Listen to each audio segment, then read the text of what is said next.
João Ferreira Anes de Almeida, o primeiro tradutor da Bíblia para português.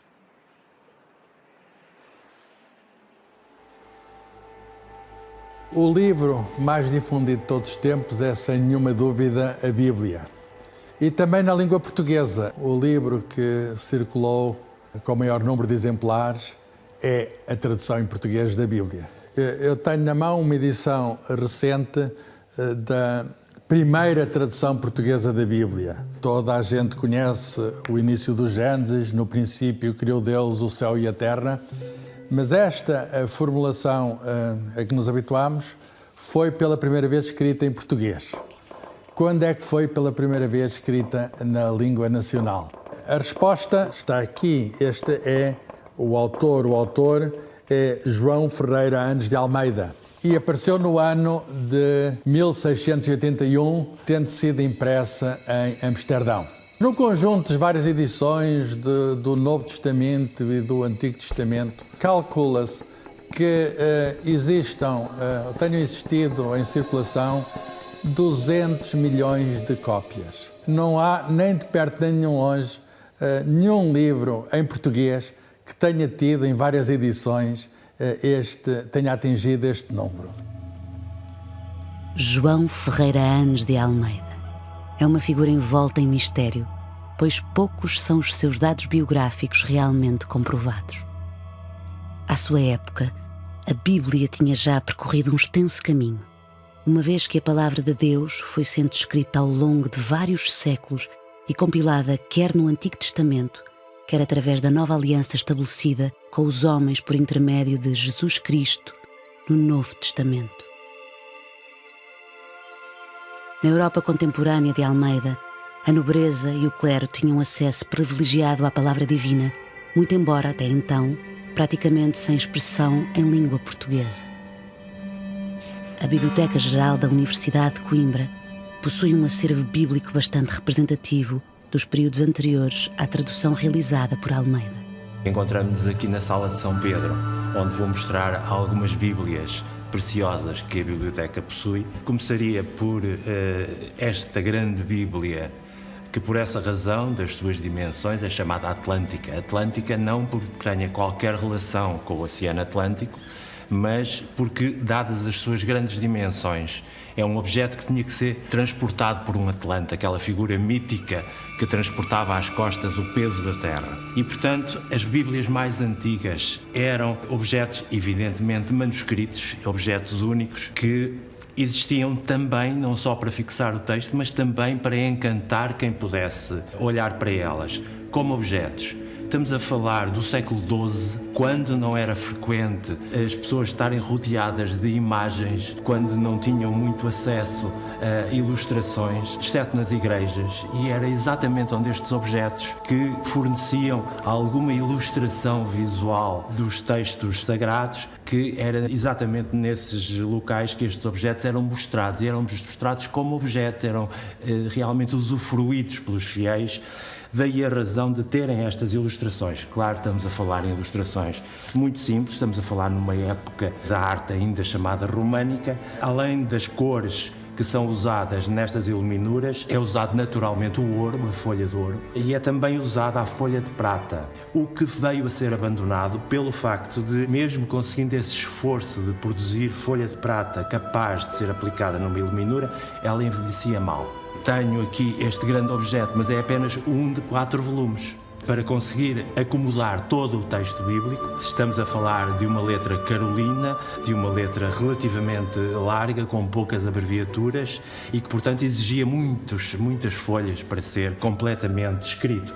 Já esse paradigma muda completamente com a época gótica. Muda a forma da letra, passamos a ter uma letra gótica, que é uma escrita muito mais condensada, e graças também à utilização de um pergaminho mais fino, chamado velino, é possível de facto condensar o texto num só volume. E é isso que aparece nestas Bíblias góticas, que vão de par com o início da leitura individual. Elas passam a ser objetos não de contemplação de uma comunidade, seja ela uma comunidade eclesial ou uma comunidade monástica, mas passam a ser quando se tem dinheiro para isso, quando se tem posses para a possuir, passa a ser um objeto de deleite pessoal. Esta é a Bíblia hebraica. É, sobretudo, em si própria um grande tesouro. Ela foi consultada pelos estudiosos da Bíblia cristã, mas a principal característica dela é que todas as Bíblias, ou quase todas as Bíblias, manuscritas hebraicas produzidas na Península Ibérica foram queimadas pela Inquisição. As poucas que sobreviveram foram aquelas que foram levadas na diáspora judaica no final do século XV. Isto é uma Bíblia de família, isto é uma Bíblia de encomenda particular, que é normalmente conhecida como Bíblia de Abravanel. A Bíblia é, de facto, extraordinária e possui grande proximidade com uma cultura visual que hoje chamaríamos moçárabe, que hoje chamaríamos até islâmica ou árabe, e que era frequente no século XV, tanto em produções que têm a ver com a comunidade judaica em concreto, como com a comunidade cristã. A ocorrência de fenómenos de influência mútua, de uma cultura visual entre as várias culturas da Bíblia, entre as várias culturas do livro, que viviam em alguma paz antes do aparecimento da entrada abrupta da Inquisição e da expulsão dos judeus, faz com que esse seja um momento particularmente interessante da vida das comunidades e deste país. Por exemplo, aqui é muito evidente que temos um texto rodeado por um pórtico de arcos ultrapassados, portanto, tipicamente árabes, que é um enquadramento que aparece também em Bíblias latinas da mesma época. Esta, como todas as Bíblias de pergaminho, representa o sacrifício de muitos animais que contribuíram com a sua pele para a produção deste objeto. A meio do século XV vai acontecer uma grande revolução na história do livro, que é a invenção dos tipos móveis. Gutenberg tem uma ideia, que é produzir as pequeninas letras que servem para compor os textos em peças de chumbo, que permitiam juntar palavras e, com isso, juntar frases e fabricar matrizes a partir das quais se ia imprimir vários múltiplos das páginas de um livro. E é essa ideia que vai transformar completamente a cultura do livro e a cultura ela própria no século XV. No final do século XV, 50 anos depois da invenção de Gutenberg, calcula-se hoje que os livros tivessem centuplicado o número de livros disponíveis para quem queria ler, para quem podia ler, para quem sabia e os podia adquirir, tinha-se multiplicado por 100. Isto é, de facto, uma massificação, uma democratização enorme do conhecimento. E assim aconteceu também com a Bíblia. Temos aqui uma Bíblia das oficinas de Gutenberg, a chamada Bíblia das 48 linhas. Foi feita, não é a primeira, a mais antiga, feita por Gutenberg, mas é a segunda e a mais completa e a mais rara, produzida nas oficinas de Gutenberg. É um tempo que chamamos dos incunábulos. O século XVI é a altura em que se vai perder, de alguma maneira, o respeito ao texto e se vai começar a olhar para o texto sagrado como qualquer outro texto legado da Antiguidade. E, portanto, todo esse trabalho do humanismo que é suscitado pelos tempos novos da Renascença começam quase, de alguma maneira, com a intervenção de Erasmo de Roterdão. Ele vai fazer uma edição de um Novo Testamento em que, pela primeira vez, usará a palavra testamento nessa tradução. Ainda estamos a falar de uma versão latina, mas é uma versão latina cuja matriz se vai buscar aos textos gregos antigos.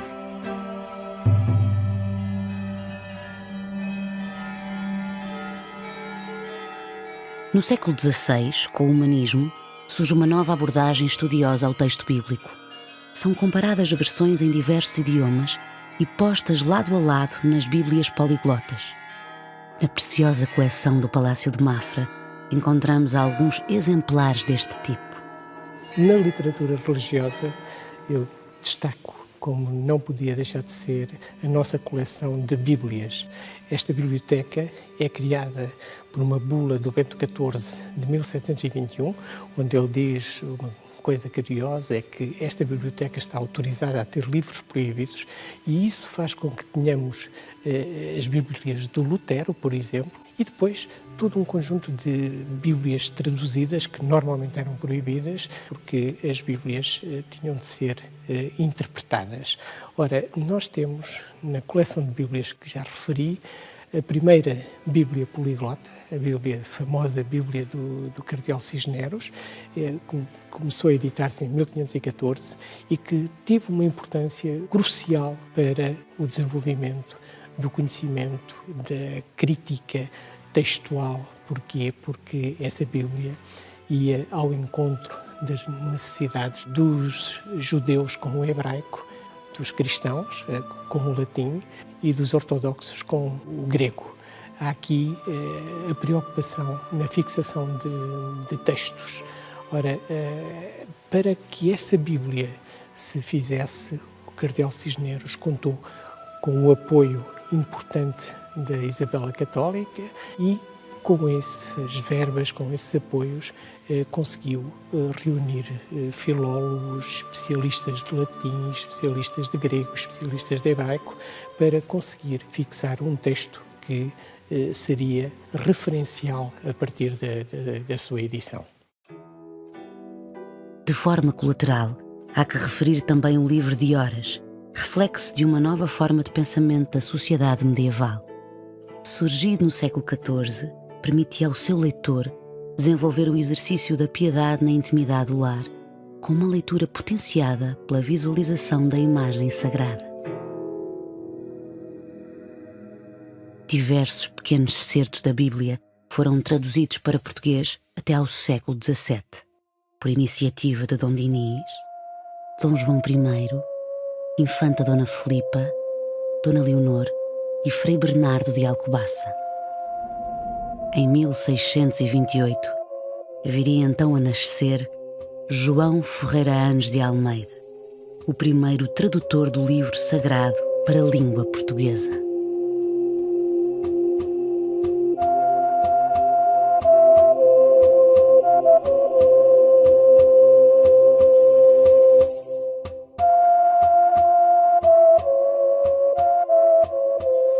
Eu desenvolvi uma pesquisa de doutorado na Universidade de São Paulo sobre o João Ferreira de Almeida e sobre a primeira tradução da Bíblia em língua portuguesa. Comecei a estudar esse assunto já faz aproximadamente 15 anos. E o meu interesse pela Bíblia Almeida surgiu quando eu recebi de presente uma Bíblia e logo me chamou a atenção aquela informação. Estava escrito na folha de rosto, traduzida em português por João Ferreira de Almeida. O fato dele ter sido o primeiro tradutor da Bíblia em língua portuguesa, ter um trabalho tão importante, contrasta com a obscuridade das informações que tem a respeito dele. Então, o próprio ano de nascimento não é completamente decidido. Convencionou-se dizer que ele nasceu em 1628, mas isso é uma convenção, pode ser um ano a mais ou um ano a menos, e o mesmo se dá em relação ao local de nascimento. A informação sobre o local de nascimento do João Ferreira de Almeida aparece pela primeira vez num livro de um colega do João Ferreira de Almeida, também escrito no século XVII, em que se fazia uma menção muito breve a um colega Almeida, a um pregador da Igreja Reformada, o João Ferreira de Almeida, que teria nascido em Lisboa. Esse amigo do João Ferreira de Almeida chamava Filipe Baldeus e ele escreveu um livro fazendo uma descrição sobre a Índia, sobre as colônias holandesas na Índia, e ele acabou fazendo uma menção ao João Ferreira de Almeida e dizendo que ele nasceu em Lisboa. Então toda a repetição de que João Ferreira de Almeida nasceu em Lisboa, e essa informação se repetiu até o século XIX, até o começo do século XX, se deve ao fato desse Filipe Baldeus, um holandês, ter feito essa menção de uma maneira muito despretensiosa. No começo do século XX, um arquivista chamado Pedro de Azevedo descobriu no arquivo da Torre do Tombo um documento histórico. Este documento era a carta apologética em defesa da religião católica romana contra a doutrina de João Ferreira de Almeida. Escrita em Bengala, no ano de 1670, pelo padre agostiniano Jerónimo de Sequeira, nela são veiculados alguns dados biográficos sobre Ferreira de Almeida, nomeadamente a afirmação sobre o seu nascimento em Torre de Tavares e a sua educação por parte de um tio que era padre católico em Lisboa.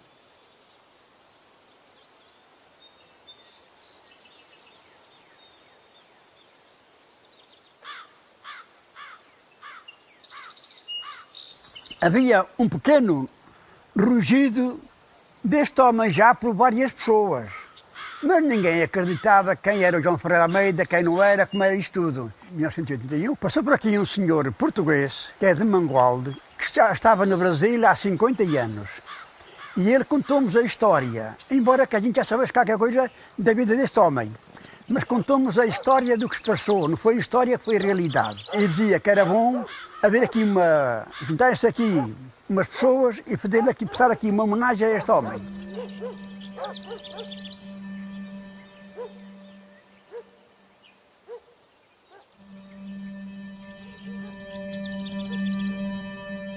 Para fazer esta obra da Bíblia João Ferreira Antes de Almeida, que está inserida na coletânea A Bíblia em Portugal, exigiu passar meio mundo. Sobre a sua infância, vivida em Torre de Tavares, segundo a tradição, não se sabe absolutamente nada. O que é certo é que eu andei pela Torre do Tombo. Da Torre do Tombo mandaram-me para o distrito de Viseu, e nesses arquivos de Viseu não encontrei rastro nenhum deste nome, nem abreviado, nem por extenso. De maneira que a sua infância é um bocadinho misteriosa, como também outros pontos escuros da sua vida. Possivelmente, como foi para Lisboa, ficou a cargo do seu tio, que era sacerdote na cidade de Lisboa, possivelmente ficou com os pais enfermos ou teriam já morrido os seus pais.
Ajudai-me, Senhor, a cumprir esta espinhosa missão.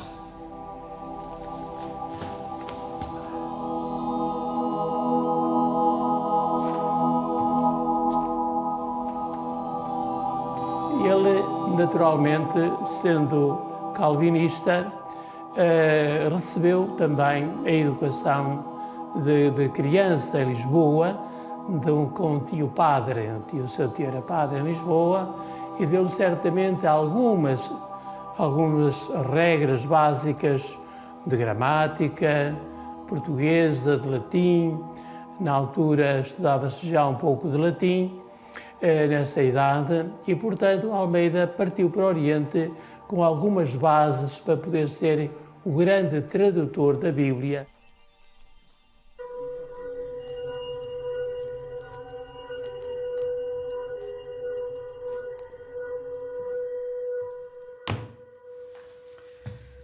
Estudamos a Bíblia, Biblion, rolo, o livro, a coleção de textos religiosos mais importante na vida de todo o homem.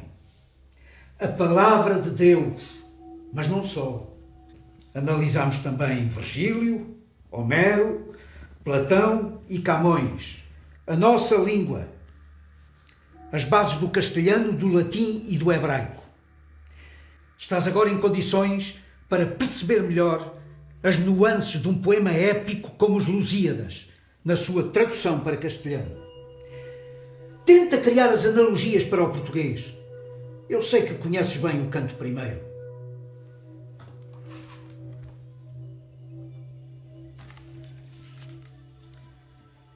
Las armas y varones señalados que de la playa osidua lusitana passaram por caminhos nunca usados el nufurcado mar de Itaprobana en peligros y guerras levantados sobre el valor de toda fuerza humana, que entre gente remota edificaron reino con su nombre eternizaron.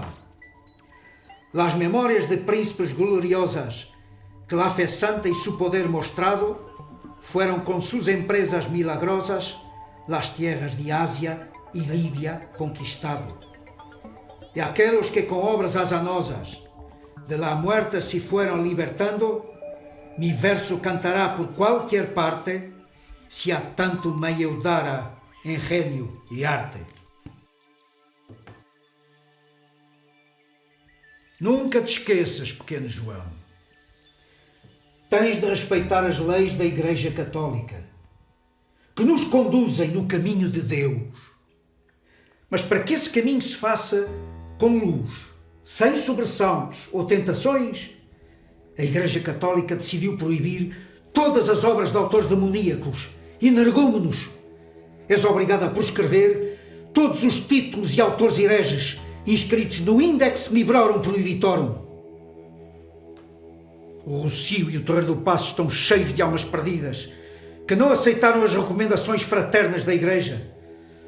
Lutero, Calvino, Copérnico, Galileu, Maquiavel, Erasmo de Roterdão fazem parte dessa lista, encabeçando o espírito malévolo dos que não se deixam guiar pelas regras fraternas e sapientes da Igreja Católica. Por vezes o demónio possui quem nos está próximo. Muito próximo. Há um tio padre, de facto, que está na base da sua formação, mas também temos que ver uma coisa que é muito importante trazer aqui à colação, que é um jovem de 14 anos que opta por sair com o auxílio da sua própria família, que sai de Torre Tavares, presumivelmente para Lisboa, para depois seguir para a Holanda, não tem a mesma preparação intelectual que tem hoje um jovem de 14 anos.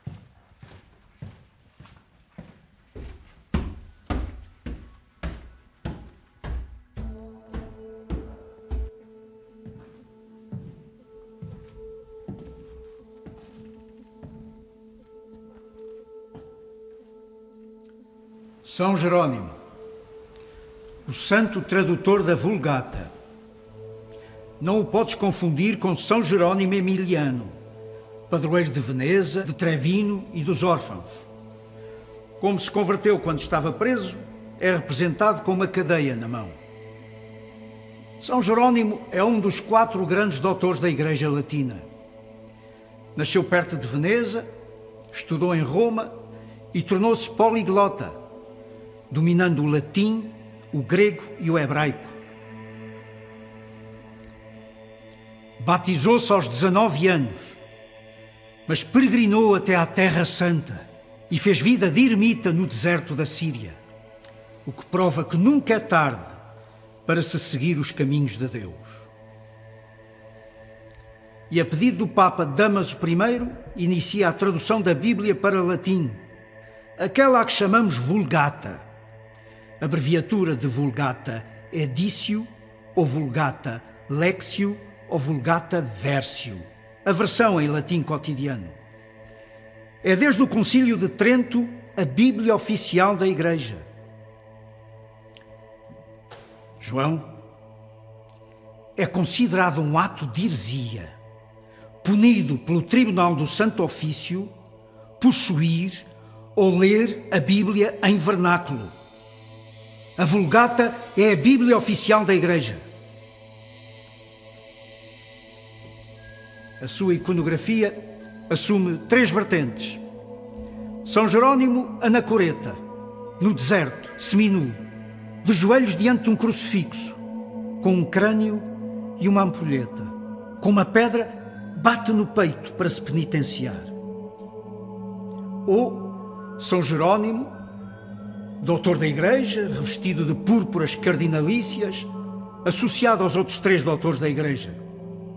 Ou São Jerónimo na sua cela, ocasionalmente de lunetas, traduzindo a Bíblia. Uma pomba sussurra-lhe ao ouvido a inspiração. Um leão dorme a seus pés. Este leão fora tratado por São Jerónimo e tornara-se domesticado. Que Que Deus te abençoe.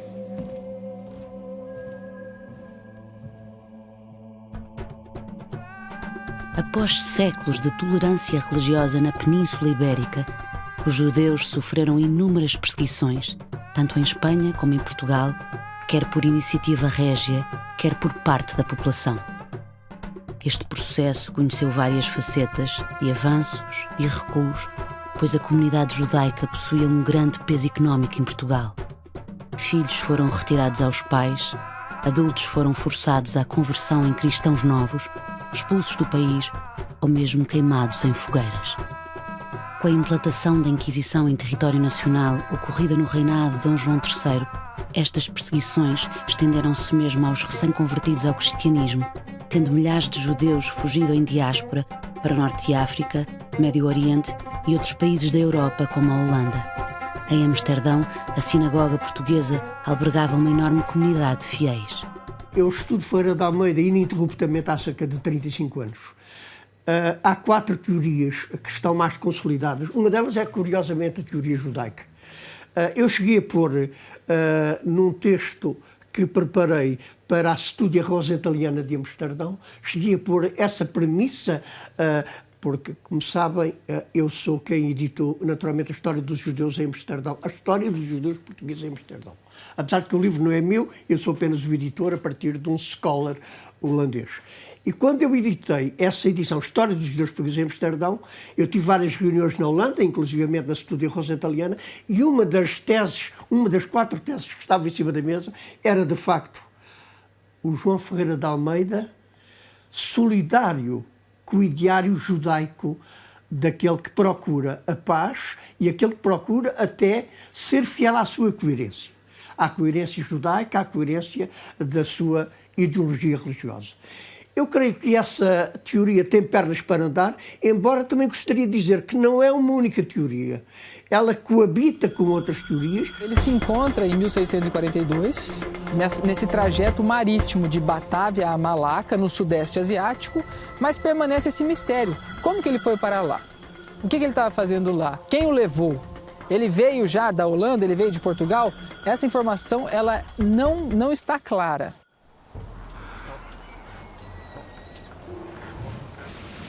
Esta viagem entre Batávia e Malaca, segundo as palavras do próprio João Ferreira de Almeida, viria a ser decisiva para o seu futuro.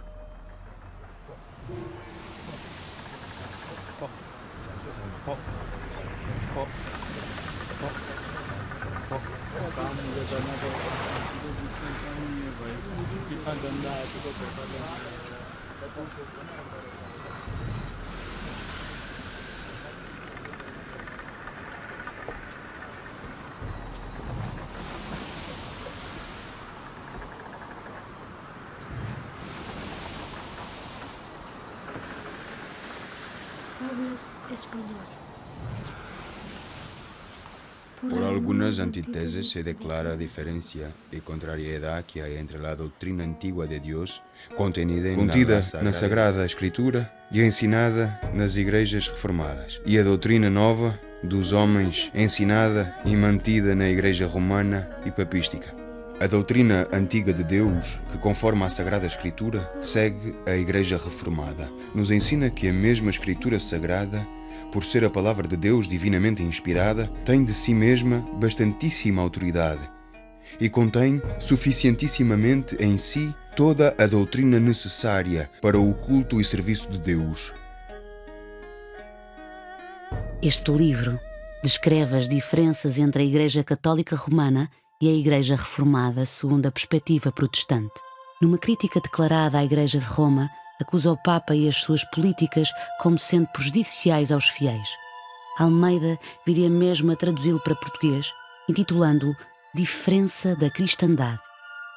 E é através do seu prefácio que ficamos a saber a maior parte dos dados biográficos do tradutor. Para o que sem a menor dilação do mundo, também desde mesmo instante comecei em Malaca a traduzir de castelhano em português algumas epístolas e evangelhos dos santos apóstolos e evangelistas, e a reparti-los assim por entre aqueles que havia davam algumas mostras de um sincero desejo de saberem a verdade. A conversão, portanto, ao calvinismo, já que ele, sendo de família católica, no interior de Portugal não havia protestantes, naquela altura não havia protestantes em Portugal. Em Lisboa havia protestantes apenas estrangeiros e ou negociantes, que naquela altura havia muito negócio em Lisboa, sobretudo com a Holanda e com a zona da Flandres, ou atual Bélgica, se quisermos. Almeida teria passado para o calvinismo apenas e só em Malaca ou ao chegar a Batávia.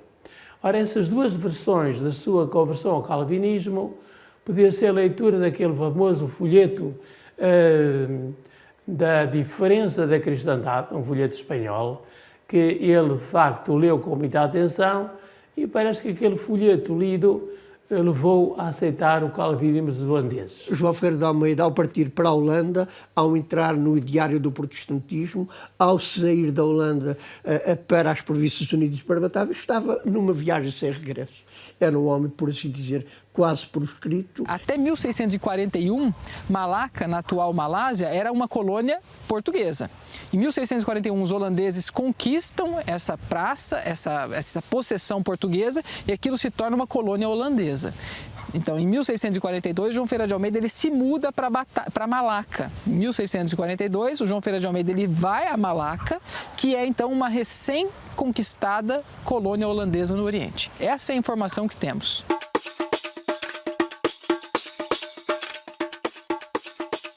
Com uma frota de cerca de 17 navios e uma força de 1.200 homens, Afonso de Albuquerque parte de Goa em 1511 para conquistar Malaca, expulsando o seu sultão. Regressa a Lisboa, trazendo inúmeros tesouros para Dom Manuel I, mas a nau portuguesa Flor do Mar acaba por naufragar ao largo da costa de Sumatra. Apesar disso, Malaca torna-se um importante ponto estratégico de Portugal nas Índias Orientais, onde os portugueses construíam diversas infraestruturas, nomeadamente uma fortaleza e várias igrejas. Através das missões dos jesuítas, foi possível divulgar e afirmar a língua portuguesa naquela parte do mundo. Tendo declarado guerra a Portugal em 1595, os holandeses capturaram Malaca aos portugueses em 1641, governando-a por mais de 100 anos. Chegou a Malaca, curiosamente, no caminho entre Batávia e Malaca, ele sentiu efetivamente que algo despertava nele uma viagem redobrada no plano do espírito, no sentido de que importava partir para um melhor conhecimento da Bíblia. E só poderia haver, naturalmente, um melhor conhecimento da Bíblia se ele se atirasse de alma e coração à tradução dos textos bíblicos. Malaca era um território muito católico, devido à conquista portuguesa quase um século antes. O religioso que sente a conversão nessa caminhada, como eu disse há pouco, entre Batávia e Malaca, esse religioso que sente a transformação, sente, por assim dizer, vir ao de cima a sua vocação religiosa, ele sente que traduzir a Bíblia é uma tarefa primordial. Ele começou a traduzir a Bíblia com 14 anos, então muito jovem, traduzindo trechos do Novo Testamento do castelhano para o português. Entre 1644 e 1645, ele terminava um passo muito importante, aliás. Ele terminava a primeira versão da sua tradução do Novo Testamento. Mas considerando que, para tão importante e proveitoso intento, seria uma obra perfeita de muito mais fruto e edificação, me pus logo, ao segundo ano da minha conversão, que foi o de 1644, e de minha idade, o 16, com todas as minhas forças, a traduzir do latim, do muito reverendo e douto padre Teodoro de Beza, todo o inteiro Novo e Sacro-Santo Testamento do eterno Filho de Deus, Cristo Jesus Senhor e Salvador nosso, ajudando-me também para isso das versões espanhola, francesa e italiana, que eram as que também então melhor entendia.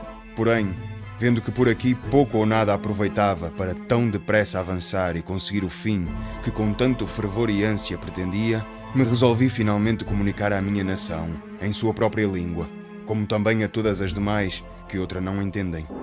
Em 1645, com 17 anos de idade, João Ferreira de Almeida acaba a sua primeira tradução do Novo Testamento para a língua portuguesa. Com o conhecimento do administrador da Igreja em Malaca, o documento é enviado para o Conselho da Igreja em Batávia, visando a sua publicação.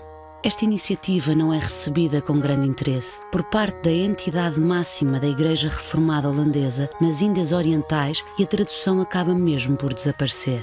No século XVII, Batávia, atual Jacarta, era um importante centro de comércio do Sudeste Asiático e capital administrativa das Índias Orientais Holandesas, VOC.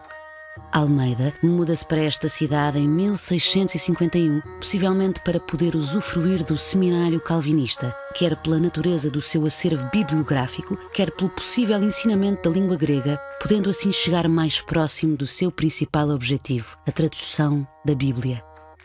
Tornou a realizar uma tradução do Novo Testamento, provavelmente utilizando alguns rascunhos guardados, mas agora recorrendo também ao grego, conferindo assim uma maior proximidade e fidelidade aos textos originais. Até aos últimos 20 anos da sua vida, ele tinha de dominar, efetivamente, fontes ditas latinas e fontes gregas. O Santo Evangelho de Nosso Senhor Jesus Cristo, segundo São Lucas.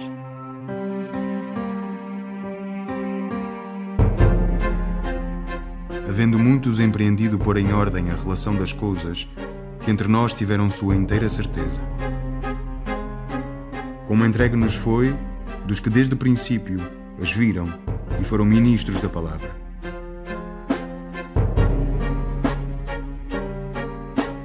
Pareceu-me também a mim, havendo-me primeiro desde o princípio já de tudo muito bem informado,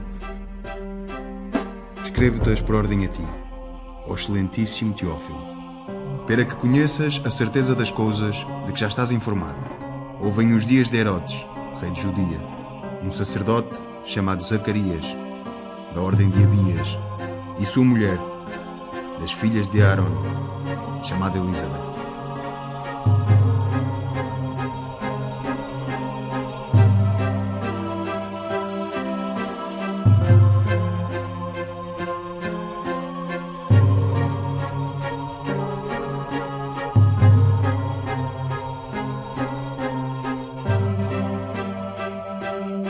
E eram ambos justos diante de Deus, andando em todos os mandamentos e direitos do Senhor, sem repreensão.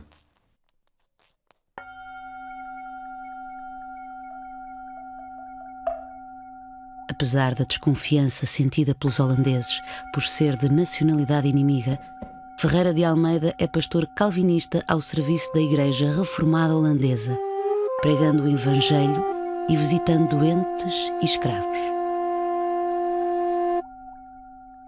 A missão dele, naquele quadro do Oriente onde ele se movia, era de pregar e, de algum modo, ajudar, dar assistência, designadamente assistência a doentes, no quadro dos falantes de língua portuguesa, que eram bastantes. Portanto, qual era o interesse da igreja chamada Igreja Reformada Holandesa, a Igreja Calvinista? O interesse era manter viva, digamos, a Igreja Protestante, esse ramo da Igreja Protestante, no quadro dos falantes de língua portuguesa, que eram bastantes naquela zona do Oriente. Podemos chamar a etapa missionária de Almeida a etapa em que ele se dedica à Igreja. Ele primeiro é nomeado, chamado visitador de doentes, que era assim já um lugar um pouco eclesiástico, ou seja, que visitava os doentes, tinha uma certa categoria ligada ao clero, era um conselheiro dos doentes, fosse uma espécie de capelão do hospital, diríamos assim, hoje, não é? Então, esse visitador de doentes leva-o mais tarde ou mais cedo a ser pregador. Ao ser pregador, ele torna-se, portanto, pastor. Ao ser pastor, ele torna-se um missionário que vai já para outras terras. Dado a envergadura intelectual que tinha para as autoridades protestantes de Batávia, são dadas instruções a João Ferreira de Almeida para se deslocar da zona de Batávia para evangelizar na zona de Ceilão. 2 anos antes, Almeida tinha apresentado uma nova revisão do seu Novo Testamento para que esta fosse impressa. mas não conseguiu realizar o seu objetivo, ficando limitado a apenas algumas cópias manuscritas.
Irmãos!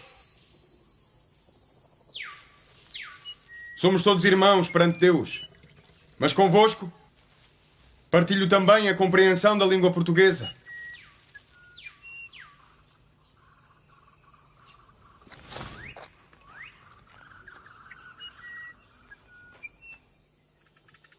Deus não quer intermediários no contacto com o homem. Deus não precisa de intérpretes para as suas escrituras sagradas. A palavra de Deus tem de chegar a vós sem ser controlada pela Igreja Católica. O Papa vive na opulência, enquanto vós viveis dos recursos elementares. É esse homem que age como um rei que vos vai dizer o que devem fazer. A palavra do Senhor tem de ser interpretada por cada um de vós e sentida nos vossos corações. Hoje trago-vos uma tradução que fiz para a língua portuguesa de um excerto do Evangelho segundo São Mateus, para que vós percebais. Atentai! Não faças esmola perante os homens, para que deles sejas vistos. De outra maneira, não havereis galardão acerca de vosso Pai que está nos céus. Portanto, quando fizerdes vossa esmola, não faças tocar trombeta diante de ti, como fazem nas sinagogas e nas ruas os hipócritas, para dos homens serem estimados. Em verdade vos digo que já têm seu galardão. Mas quando fizerdes vossa esmola, não saiba a vossa esquerda o que faz vossa direita, para que vossa esmola seja em oculto, e vosso Pai, que vê em oculto, Ele vos renderá em público, pois vosso Pai sabe o que vos é necessário, antes de vós lhe pedires. Orareis, pois, então: Pai nosso, que estás nos céus, santificado seja teu nome. Venha a nós teu reino. Seja feita a tua vontade, assim na terra como no céu. O pão nosso de cada dia nos dai hoje. Perdoai nossas dívidas, assim como nós perdoamos a nossos devedores. E não nos metas em tentação, mas livrai-nos de mal. Pois vosso é o reino, e a potência, e a glória para todo o sempre. Amém. Amém.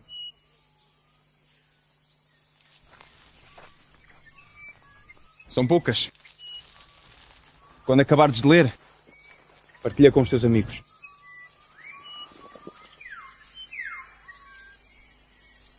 Tenham fé em Deus. O Senhor sabe o que faz. Uma boa tradução implica muito mais do que um conhecimento perfeito ou pelo menos um conhecimento muito bom, excelente da língua original, do texto original. É muito mais um exercício, por vezes, de bom senso e de cultura, porque é preciso adequar o texto original ao texto de recepção, à língua para a qual o texto original é vertido. A excelência da tradução de João Ferreira de Almeida é, obviamente, fruto da sua multiculturalidade e da sua mundividência. Olhando o triângulo invertido que é o Indostão e vendo que o triângulo invertido termina com a ilha de Ceilão, ele vem primeiro para a ilha de Ceilão, mantendo-se 2 anos. Passados esses 2 anos e meio, são-lhe dadas instruções para ele se tentar aproximar. Não posso afirmar se subrepticiamente ou não, se tentar aproximar da linha de ação da Igreja Romana, que é de Goa, Cochin e Colombo.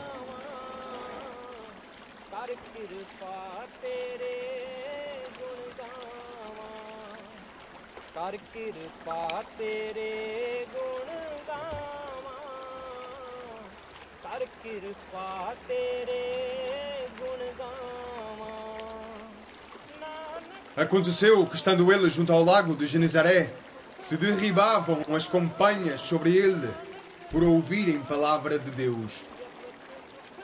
Mayang, lança agora a rede ao mar. E viu 2 barcos, que estando ele junto à praia do lago, e que, havendo os pescadores descendido deles, estavam lavando as suas redes. E entrando em um daqueles barcos, que era o de Simão, pediu-lhe que o desviasse um pouco de terra. E, assentando-se, ensinava às companhias desde o barco. E como cessou de falar, disse a Simão: leva em alto mar e lançai vossas redes para pescar. E respondendo Simão, disse-lhe: mestre, havendo trabalhado toda a noite, não tomamos coisa alguma, mas em tua palavra lançarei a rede. E fazendo-o assim, colheram grande multidão de peixe, de maneira que a rede rompia.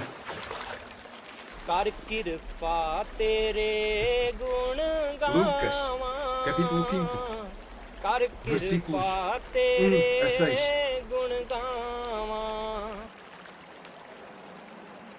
João Ferreira de Almeida teve um colega holandês, que era também ministro da Igreja Reformada Holandesa, chamado Philippe Baudeus. Esse Philippe Baudeus faz um relato sobre a Índia, do século XVII, e faz algumas menções muito interessantes ao João Ferreira de Almeida. João Ferreira de Almeida ele teria sido condenado em efígie pela Inquisição de Goa. O que é condenado em efígie? Ele foi julgado, foi processado, mas como ele não foi encontrado, queimaram uma imagem representando João Ferreira de Almeida.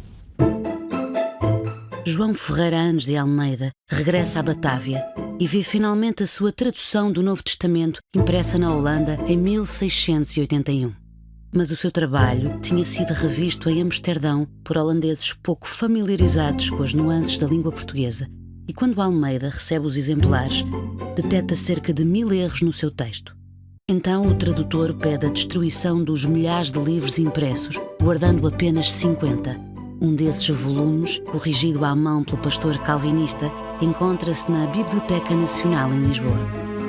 Tendo iniciado a tradução do Antigo Testamento em 1683, João Ferreira de Almeida morre em 1691, aos 63 anos de idade, deixando 90% da Bíblia traduzida, mais concretamente até Ezequiel, capítulo 48, versículo 21. Este trabalho viria a ser terminado em 1694 por Jacobus op den Akker. Após a morte de Almeida, foram impressas diversas edições do seu Novo Testamento, mas em nenhuma delas os revisores respeitaram completamente as anotações por ele deixadas. O Antigo Testamento só foi publicado no século XVIII e a Bíblia de Almeida, como obra completa, apenas no ano de 1819, em Londres. Seria então introduzida em Portugal pelas tropas inglesas que vieram para o nosso país combater e expulsar as forças napoleónicas. O tradutor João Ferreira Anes de Almeida é o escritor português mais editado, ultrapassando os 200 milhões de exemplares. Para além da Bíblia, Almeida fez diversas traduções, como A Diferença da Cristandade e o Catecismo de Heidelberg. Escreveu ainda vários textos originais, nomeadamente 2 epístolas e 20 propostas e Diálogo Rústico e Pastoril. Uma obra muito interessante porque ela é, na verdade, um diálogo fictício entre um pastor de ovelhas e um padre. O padre representa a Igreja Católica. O pastor de ovelhas representa a Igreja Reformada, da qual o Almeida fazia parte. E é um diálogo muito interessante, é um confronto entre um padre e um pastor de ovelhas. Tem mais de 600 páginas. E o argumento central do João Ferreira de Almeida nesse livro é muito interessante, que mesmo que o padre seja culto, mesmo que o padre seja erudito, conheça latim, sabe todas as línguas, quem vence o debate é o pastor, porque mesmo sendo rústico, é alguém apegado à realidade e alguém apegado à Bíblia, no seu sentido mais direto, no seu sentido mais cru.